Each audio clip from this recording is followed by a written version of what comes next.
예, 우리 인사하시겠습니다. 감사하며 삽시다. 네, 우리가 이 무더운 날씨입니다. 그렇지만 우리의 입술에는 감사의 고백이 있으시기를 바랍니다. 그러면 어떻게 해야 돼요? 뜨거워도 아이고 더워 죽겠네가 아니고 더워서 감사합니다. 여러분, 예, 우리의 인생 가운데 하나님께서 우리를 붙들어 주시고 이끌어 주고 계셔요. 우리는 그걸 믿는 거죠. 그래서 그 믿음으로 한 걸음 한 걸음 감사하며 승리하시기를 주님의 이름으로 축복합니다. 오늘 말씀은 예수님께서 십자가를 지시기 전 고난주간에 행하셨던 일들을 나누고 있어요. 지난 시간에 우리가 살펴본 것은 주님께서 예루살렘으로 나귀를 타고 입성하시는 장면을 살펴보았습니다. 오늘 말씀은 예수님께서 이제 예루살렘 성전에 들어가셔서 성전이 완전히 시장터가 된 거예요. 그러니까 그것을 둘러 엎어버립니다. 그리고 이 예루살렘 성전, 아버지의 성전은 만민이 기도하는 집이라 이렇게 선포하시는 내용을 다루고 있어요. 우리가 이 말씀을 통해서 정말 주님이 원하시는 기도가 무엇인지, 또 우리가 열매 맺는 삶이 어떠한 것인지 살펴보며 나아가겠습니다. 첫 번째로 열매 맺는 신앙으로 살아야 된다는 거예요. 올 여름 어떻습니까? 무지하게 더우시죠? 그냥 햇볕에 나아가면은 몸이 열을 흡수하는 느낌이 들 정도로 이렇게 뜨겁습니다. 제가 이제 교회 주변 예초기 작업을 했어요. 12시 반까지. 이제 새벽 예배 끝나고 이제 뭐 좀 하고 그런 다음에 이제 했는데, 그때는 몰랐어요. 할 때는 더운 줄도 모르고 그냥 신나게 했습니다. 근데 그 다음날 되니까 조금 속이 안 좋아요. 이거 왜 이러지 도대체?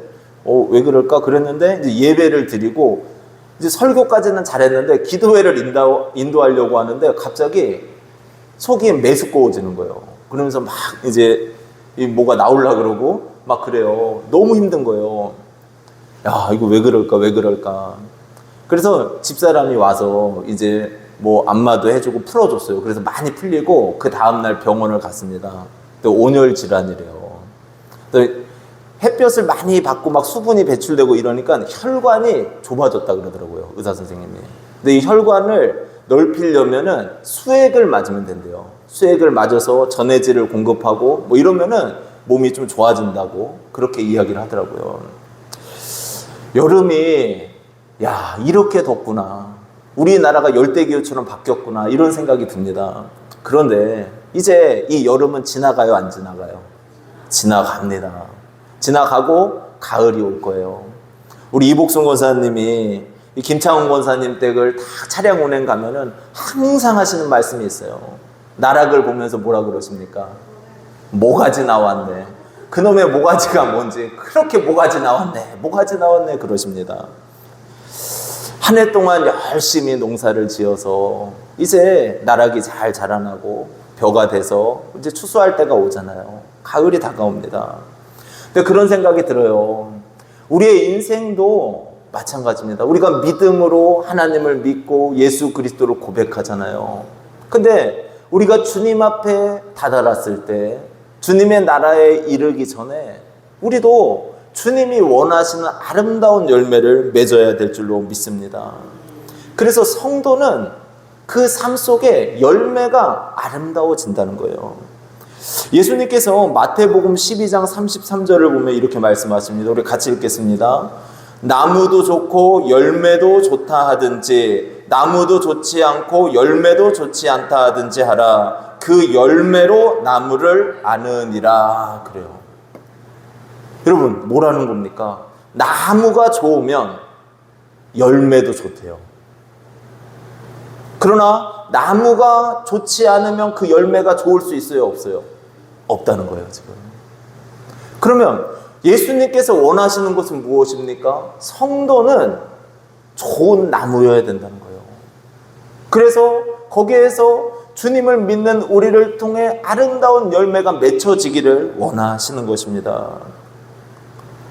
예수님의 십자가의 사랑을 알았다. 예수님께서 나 같은 죄인을 사랑하시고 그 보혈의 피로 나를 씻어주시고 하나님의 자녀를 삼아주셨다. 그러면은 열매가 달라진다는 거예요. 각자의 삶 속에. 어떤 열매를 맺게 됩니까? 예수님 만난 사람들은 사랑의 열매를 맺어요. 감사의 열매를 맺어요. 겸손의 열매를 맺고 친절의 열매를 맺고. 그러니까 예수님을 만난 사람들은 열매가 다르다는 거예요. 성도는 주님 때문에 이런 아름다운 열매를 맺기를 위해 부단히 노력하고 애쓰고 힘써야 될 줄로 믿습니다. 오늘 예수님께서 예루살렘에 들어가셨을 때 시장하셨대요. 우리 12절부터 14절 말씀 한번 같이 읽겠습니다. 이튿날 그들이 베다니에서 나왔을 때에 예수께서 시장하신지라 멀리서 잎사귀 있는 한 무화과 나무를 보시고 혹 그 나무에 무엇이 있을까 하여 가셨더니 가서 보신즉 잎사귀 외에 아무것도 없더라. 이는 무화과의 때가 아님이라. 예수께서 나무에게 말씀하여 이르시되 이제부터 영원토록 사람이 내게서 열매를 따먹지 못하리라 하시니 제자들이 이를 듣더라. 아멘. 먼저 여러분 우리가 기억해야 되는 것은 예수님이 시장하셨대요. 그러니까 왜 예수님이 시장하십니까? 하나님의 아들이심에도 불구하고. 왜냐하면 사람의 몸을 그대로 입으셨기 때문에. 인간의 육신과 똑같은 몸을 입으셨다는 거예요. 그래서 고통과 아픔을 다 느끼시는 겁니다. 배가 고프셨대요. 그래서 보니까 저 멀리에 무화과 나무가 하나 있는 겁니다. 그래서 잎이 이렇게 무성하니까 거기에 열매가 있겠지 하고 가셨대요. 이 무화과는 작은 무화과 나무 열매가 3월에 나타나고 5월, 6월에 추수를 한다 그럽니다. 수확을 해요. 그리고 큰 무화과는 8월과 10월 사이에 수확을 하게 된다 그래요. 그러니까 지금은 6월절이기 때문에 4월 됐습니다. 그러면 아주 작은 무화과가 있을 수도 있는 거예요. 또 특별히 이 무화과 나무는 잎이랑 열매가 같이 맺힌다 그래요. 그러면 열매가 작은 거라도 있을 줄 아신 거예요. 그리고 이거라도 먹어야겠다. 그러고 가셨는데 거기에 무화과 나무에 열매가 있었대요, 없었대요? 없었대요. 아니 배고픈데 열매가 없었대요. 예수님께서 그 무화과 나무를 저주하셨고 뿌리가 말라버려요. 근데 여러분 예수님이 지금 말씀하시는 건 이 무화과 자체를 말씀하시는 게 아니에요. 무화과 나무가 뭐 열매가 없어서 뿌리가 죽었다 이게 중요한 게 아닙니다. 지금 예수님이 말씀하시는 것은 유대인들의 종교적인 모습을 표현하시는 거예요. 예수님, 이 유대인들이 하나님을 믿는 열심이 있다고 하고 하나님을 섬긴다고 했지만 그들의 모습은 열매가 없는 신앙이었다는 거예요. 주님이 원하시는 열매, 주님이 정말 기뻐하시는 열매가 없었다는 거예요. 종교적인 모습은 다 있어요. 예배 드리고 제사 드리고 하나님 앞에 절기마다 나오고 이런 건 다 있었습니다. 그런데 그 마음속에 사랑이 없어요. 그 마음속에 의가 없어요. 그 마음속에 진실이 없어요. 주님께서는 다 아시잖아요. 그 마음까지. 그러니까 명확하게 말씀하십니다. 종교적인 그 모습으로 하나님 앞에 예배하는 것과 주님을 정말 사랑하고 의지하고 주님이 원하시는 열매를 맺기 위해서 신앙생활하는 것은 다르다는 거예요. 그러니까 유대교에 대해서 예수님께서는 열매가 없는 종교다. 그 말씀을 하시는 거잖아요. 성도의 삶도 근데 마찬가지입니다. 여러분.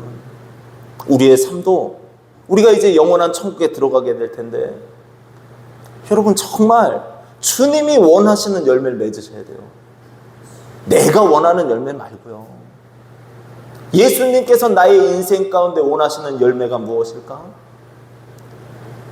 주님 만날 날이 가까워 오는데 주님이 나에게 진짜 내가 원하기를, 내가 열매 맺기를 원하시는 게 무엇일까? 여러분 깊이 생각하셔야 됩니다. 그리고 이 아름다운 열매를 맺으시기를 주님의 이름으로 축복합니다. 이 중국에서 있었던 일입니다. 가뭄이 들어서 이제 물을 구하기가 힘든 시절이었어요. 농촌에서는 그 당시에 물싸움이 일어났다 그럽니다. 한 성도가 밤새도록 수고해서 논에 물을 댈 수 있도록 이렇게 노력을 했습니다. 그런데 아침에 일찍 일어나 논을 살펴보니까 그 논둑을 허무는 거예요, 이웃이. 그래서 그 물이 그냥 다른 곳으로 흘러 들어갔습니다. 화가 날까요, 안 날까요? 자신 노력해서 물을 다 모아놨는데 논둑 하나 딱 허물어가지고 물이 쫙 흘러 들어가는 겁니다. 얼마나 화가 났을까요? 근데 이분이 그런 마음이 들어요. 그래, 내가 그래도 믿는 사람이니까, 예수님 믿는 사람이니까 한 번은 참자. 열심히 이제 또 논둑을 정비하고 물이 들어올 수 있도록 이렇게 여러 가지를 만들어서 논에 물을 댔습니다. 그런데 그 다음날 갔더니 또 논둑이 헐어져 있는 거예요. 아주 못된 사람이죠. 그래서 거기에 자기의 논에만, 그 못된 사람의 논에만 물이 있고 자기 논에는 물이 없는 거예요. 그 마음이 그랬대요. 자신이 믿는 사람이지만 죽이고 싶다. 이런 마음이 들더래요. 안 되겠다 싶어서 목사님을 찾아갔습니다. 그리고 목사님한테, 목사님, 제가 물을 대는 것을 2번이나 제 이웃이 다 헐어가지고 그만 제 물을 다 뺏어갔습니다. 어떻게 해야 됩니까? 근데 이 목사님이 이렇게 이야기를 했어요. 당신은 누가 옳고 그르냐를 따지지 말고 어느 것이 서로 사는 길인가를 생각하십시오. 이번에는 물을 한 번 더 빼앗긴 셈 치고 그 사람의 논에 물을 대어주고 당신 논에 물을 대십시오. 그 목사님이 그런 거예요. 먼저 그 불의한 사람, 그 고약한 사람의 논에다가 먼저 물을 대주고 그런 다음에 당신의 논에 물을 대라고. 그래서 순종하는 마음으로 그 이웃의 논에 먼저 물을 대줬대요. 그리고 자신의 논에 이제 물을 댔습니다. 그 다음날 그 고약한 사람이 눈물을 흘리면서 찾아왔어요. 예수님 믿으면 그렇게 착한 사람이 됩니까? 나는 당신이 달려와서 싸우자고 할 줄 알았는데 제 논에 물을 대주다니요. 저도 예수님 믿고 좋은 사람이 되고 싶습니다. 여러분, 이 이야기를 보면서 어떤 생각이 드십니까? 우리가 맺어야 될 열매가 무엇인가? 사랑의 열매를 맺으셔야 돼요. 여러분, 친절의 열매를 맺으시길 바랍니다. 감사의 열매를 맺으시길 바랍니다. 갈라디아서 5장 22절에서 24절 말씀 우리 같이 읽겠습니다. 오직 성령의 열매는 사랑과 희락과 화평과 오래 참음과 자비와 양선과 충성과 온유와 절제니 이 같은 것을 금지할 법이 없느니라. 그리스도 예수의 사람들은 육체와 함께 그 정욕과 탐심을 십자가에 못 박았느니라. 아멘. 예수의 사람들은 자신의 정욕과 자신의 욕망을 십자가에 못 박은 사람이래요. 예수 그리스도를 아는 사람들은 자신의 뜻과 자신의 유익을 구하는 사람이 아니라 오직 성령께서 그 안에 역사하셔서 사랑의 열매를 맺게 된다는 거예요. 그럼 만약에 우리 자신이 사랑의 열매를 못 맺고 있다, 긍휼의 열매를 못 맺고 있다, 그러면 자기 자신을 점검해 봐야 된단 말이에요. 주님, 제가 왜 이 열매를 못 맺고 있죠? 주님께서 원하시는 이 성령의 열매를 제가 왜 못 맺고 있죠? 이 복된 열매를 맺게 하소서.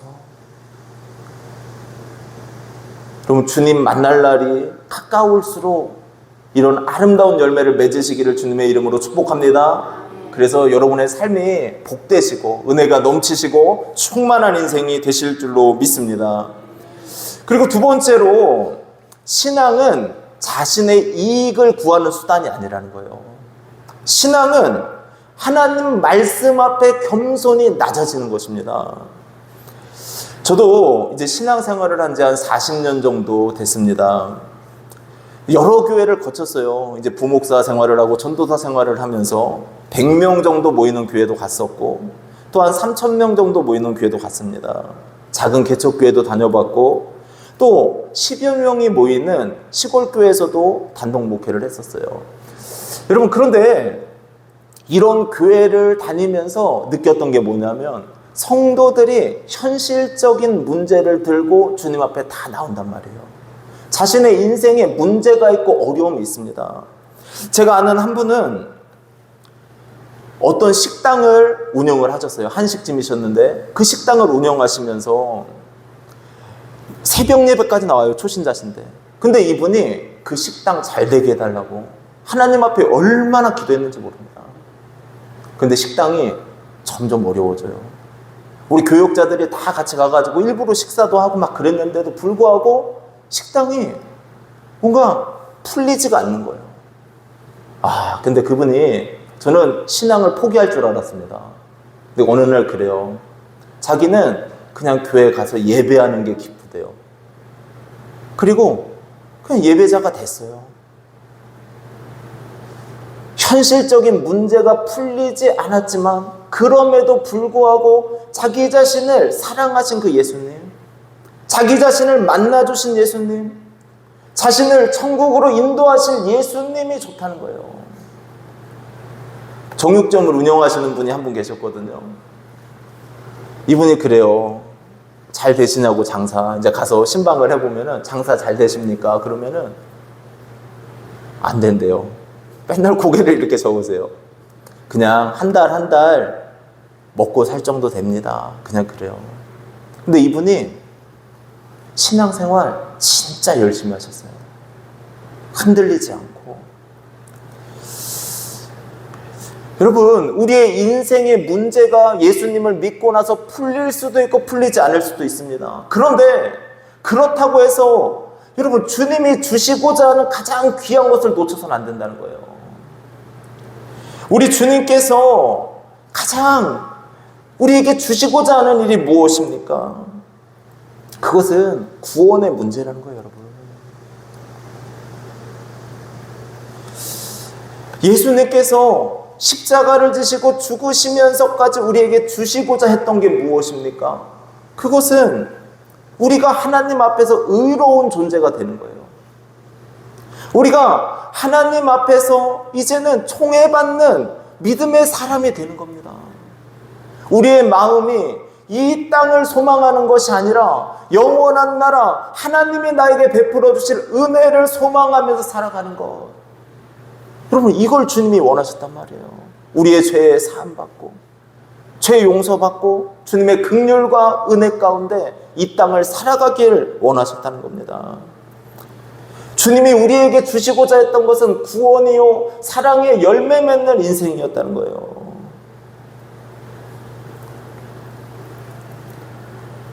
물론 현실적인 문제도 주님 앞에 다 아뢰야 돼요, 여러분. 마음의 고통도 짐도 아뢰야 됩니다. 그러나 우리의 신앙이 단순히 나의 욕망과 나의 욕심을 이루기 위한 수단이 되어서는 안 돼요. 순서가 아니란 말이에요, 그건. 여러분, 뭐가 중요한 것입니까? 내가 먼저 하나님 앞에 낮아지는 거예요. 내가 먼저 하나님 앞에, 하나님, 주님 은혜 없이는 저 살 수 없습니다. 주님의 도움 없이는 제가 살 수 없습니다. 아버지, 나를 붙들어 주소서. 내가 주님 앞에 낮아지는 거예요.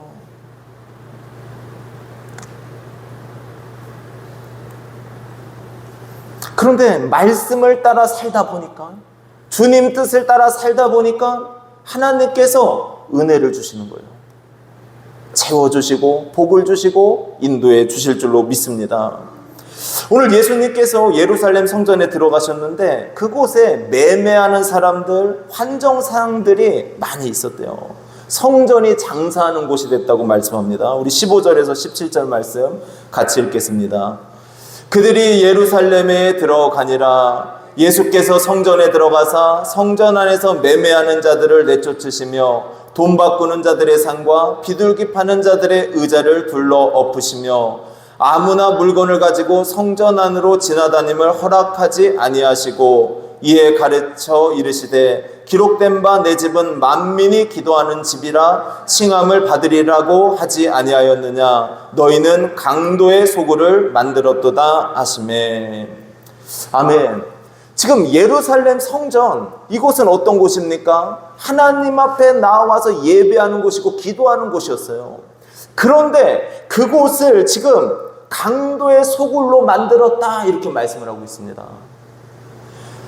여러분, 종교 지도자들이 사람들을 고용한 거예요. 그래서 그곳에서 짐승들을, 비둘기들을 팔도록 했습니다. 제사 드리기 위해서. 근데 아주 비싼 값에 팔았어요. 또 이방인의 돈은 하나님께서 받지 않으신다는 거예요. 그래서 이스라엘 돈으로 바꿔주면서 환전을 했는데 그때 많은 수익을, 수수료를 받았습니다. 그리고선 예배 드리게 했단 말이에요. 완전히 지금 성전의 모습이 무너진 거예요.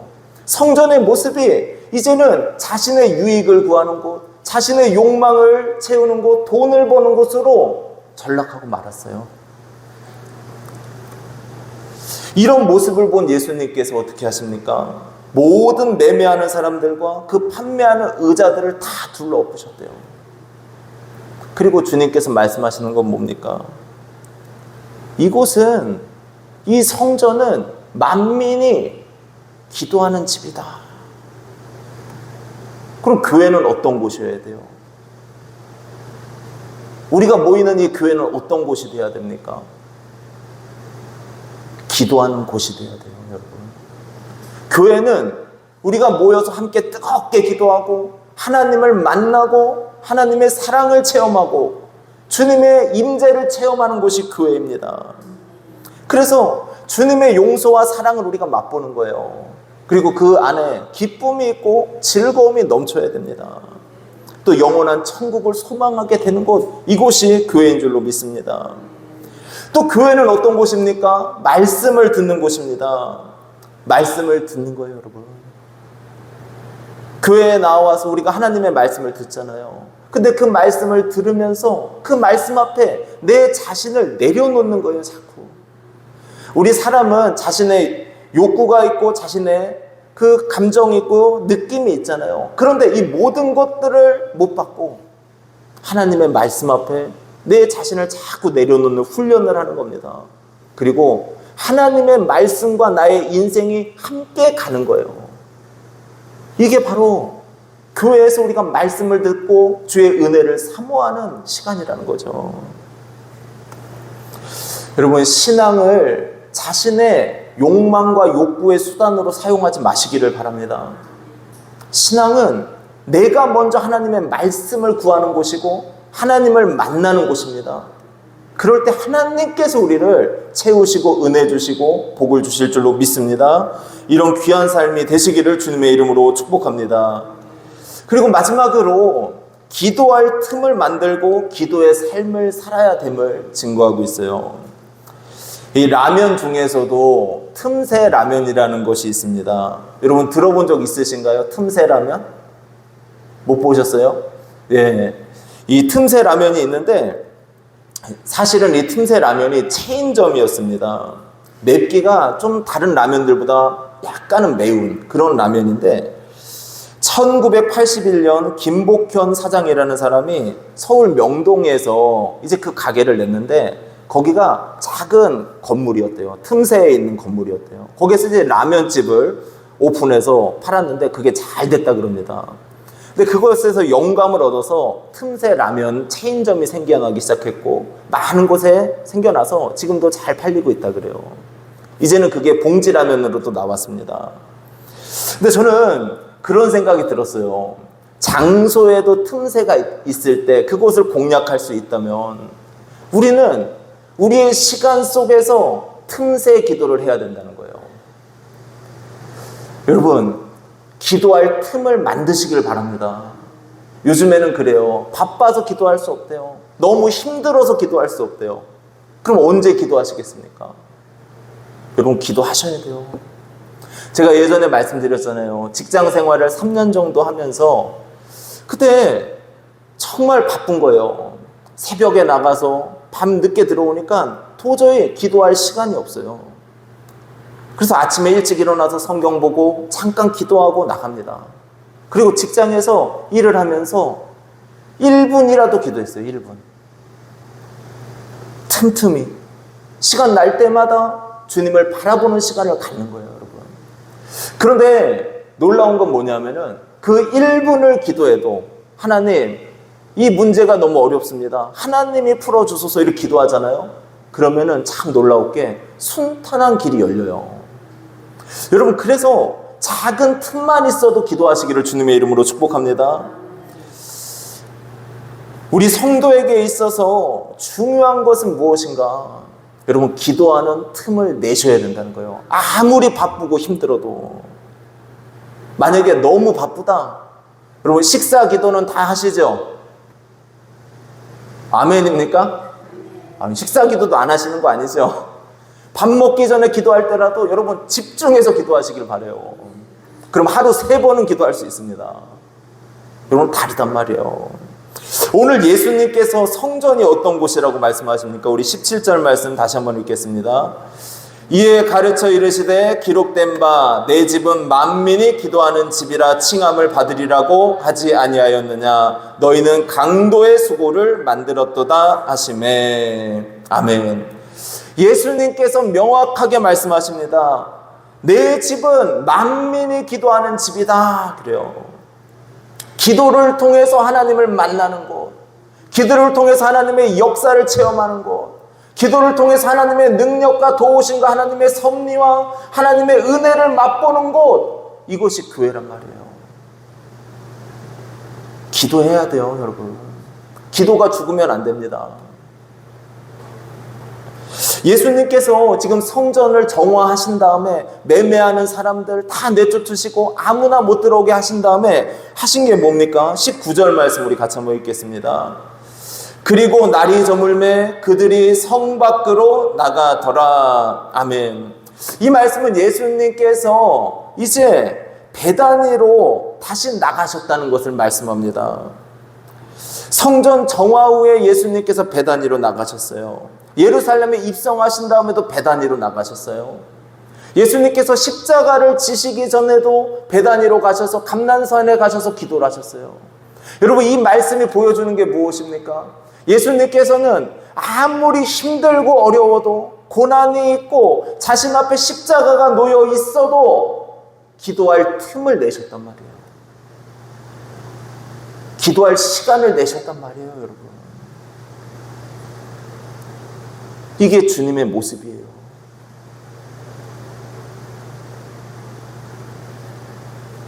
여러분, 먼저 주님 앞에 기도하려고 마음을 먹으시길 바라요.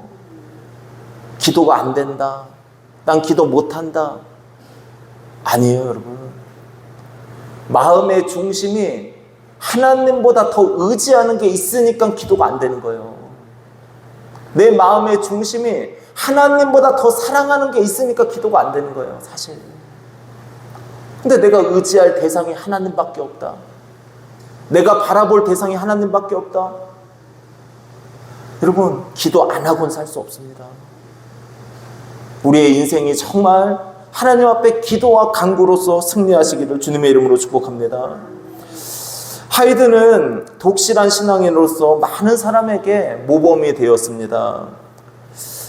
저명한 예술가들의 모임에서 이제 고민과 고통의 문제에 대해서 서로 이야기를 나누게 됐어요.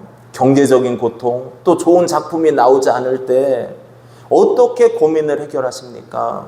사람들이 저마다 이야기합니다. 저는 이런 방법으로 고민을 해결하고 이러한 방법으로 문제를 해결합니다. 그런데 그때 하이든이 이렇게 이야기를 합니다. 나는 작은 골방을 기도실로 정했습니다. 일에 지쳤을 때나 고민이 시작되면 나는 그 방으로 들어갑니다. 그리고 그 방에서 나올 때는 작은 빛을 발견하고 나옵니다. 그러면 기도는 아무리 어두운 곳에서도 작은 빛을 발견하게 하는 주님의 통로가 된단 말이에요. 그럼 기도로 승리하시기를 주님의 이름으로 축복합니다. 오늘 이 말씀을 통해서 예수님께서 성전을 고치시는 그 장면을 통해서 세 가지로 말씀을 나누었습니다. 첫 번째로 열매 맺는 신앙을 가져야 된다는 거예요. 좋은 나무에서 좋은 열매가 나옵니다. 안 좋은 나무에서는 좋지 않은 열매가 나온단 말이에요. 성도는 근데 어떤 나무입니까 지금?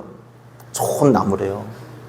이 좋은 나무는 예수님을 사랑하는 나무고 예수님을 의지하는 나무입니다. 그래서 그에게는 정말 아름다운 열매, 사랑의 열매요, 친절의 열매요, 겸손의 열매요, 은혜의 열매가 나온단 말이에요. 이런 귀한 삶이 되시기를 주님의 이름으로 축복합니다. 그리고 신앙은 나의 욕망을 이루는 수단이 아니란 말이에요. 신앙은 하나님의 뜻에 나를 맞추는 것이고 하나님과 동행하는 것이 바로 신앙입니다. 근데 그럴 때 하나님이 우리의 인생 가운데 복을 주시고 은혜를 주시고 때마다 우리를 인도하시는 그 손길을 누리는 게 신앙이에요. 그때 얼마나 감격이 있는 줄 아십니까? 기쁨이 넘쳐요. 이런 귀한 삶이 되시기를 바랍니다. 그리고 예수님께서는 아무리 힘들어도 지쳐도 기도할 틈을 늘 내셨어요. 십자가를 지시기 전날에도 기도하러 가시잖아요. 하나님과 교제를 누리셨단 말이에요. 아버지, 나를 붙드소서. 아버지, 문제에서 나를 건지소서. 나를 도우소서. 여러분, 기도할 틈을 내시고 기도하는 귀한 인생이 되시기를 주님의 이름으로 축복합니다. 네, 우리 이 시간에 같이 기도하는 시간을 갖도록 하겠습니다.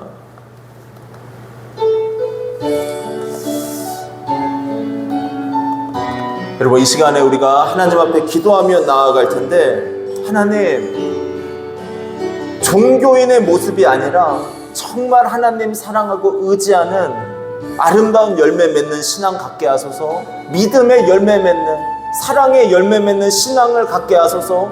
이 시간 다 같이 열매 맺는 신앙을 위해 기도하시고, 또 예수님께서 십자가를 지심 앞에서도 기도할 틈을 내신 것처럼 우리도 기도하게 하소서.